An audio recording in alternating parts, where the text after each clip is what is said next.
अन्य समाचार पर नजर करिए तो दरिया खेडूओનું જીવન હંમેશા જ આશંકાઓ અને સંકટથી ઘેરાયેલું રહેતું હોય છે। તેમાં પણ ગીર સોમનાથ જિલ્લાના સુત્રાપાડા તાલુકાના માછીમારોને જાણે પડતા પર પાટું જેવી સ્થિતિ છે।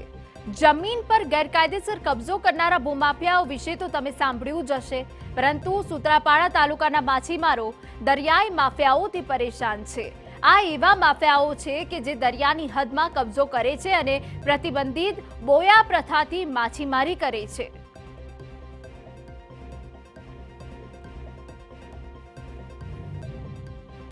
આ જ મુદ્દે ફરિયાદ લઈને સુત્રાપાડા, હીરાકોટ અને ધામરેજ અને મૂળ દ્વારકાના માછીમારો સુત્રાપાડાની મામલતદાર કચેરીએ પહોંચ્યા।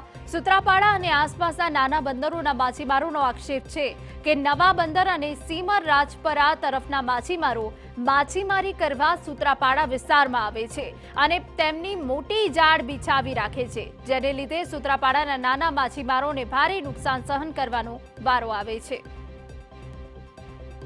અમારા સ્થાનિક માછીમારોને સાહેબ એવી તકલીફ પડે છે કે એ લોકો જે નેટ મૂકે છે પાણીની અંદર, તેની અંદર અમારા નાના માછીમારોને, પિલાણાવાળાને જે ધંધા રોજગાર કરવાનું થાય છે તે દરિયાની હદ સુધી એ લોકો પોતાના જે કાબા કહેવામાં આવે છે તે કાબા તે લોકો નાખી જાય છે અને તે પાઇપ નાખીને તે લોકો ધંધો કરે છે। એમાં અમારા જે નાના માછીમારોને કોઈ ફિશિંગનો ધંધો થતો નથી ને અમારી રોજગારી માટે અમારે ખૂબ જ નુકસાનીનો ભોગ બનવો પડે છે। જો આવી ફિશિંગ કરશે તો આવનારા સમયમાં આ મચ્છીનો પણ નાશ થશે અને ઘણા માછીમાર અને આ જે અમારા જે બંદરો છે માઢવાર, કોટડા, મુદ્વારકા, ધામડેજ, સુત્રાપાડા, હીરાકોટ, વેરાવળ, ઝાલેસર આ બધા બંદરના માછીમારો છે એ બેકાર થઈ જશે અને રોજીરોટી માટે કરીને ઘણું અમને પેલું નુકસાન થશે, જેથી કરી અને મામલતદાર સાહેબને અમે આવેદનપત્ર આપવા માટે આવ્યા છે। સાથે માછીમારોએ મામલતદારને આવેદનપત્ર પાઠવ્યું છે અને ઝડપથી કાર્યવાહીની માંગ કરી છે।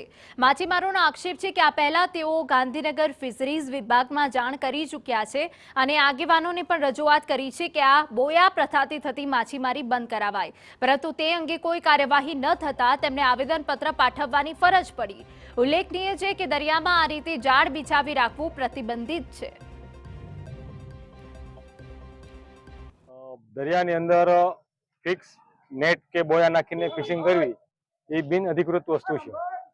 કાયદાકીય રીતે પણ એની ઉપર બેન મારેલા છે, છતાં પણ નવા બંદર, રાજપરા, સીમર જેવા બંદરના લોકો આવી બિન અધિકૃત માછીમારી કરે છે, જેથી બીજા નાના માછીમારો છે જે હોડીઓ લઈને ધંધો કરે છે, પોતાની આજીવિકા રડે છે, એવા લોકોને ખૂબ નુકસાન થાય છે। એમની કિંમતી જાળો પણ આમાં વહી જાય છે, ગુમ થઈ જાય છે। એમને પોતાની માછીમારી કરવા માટે કોઈ સ્થળ રહેતું નથી।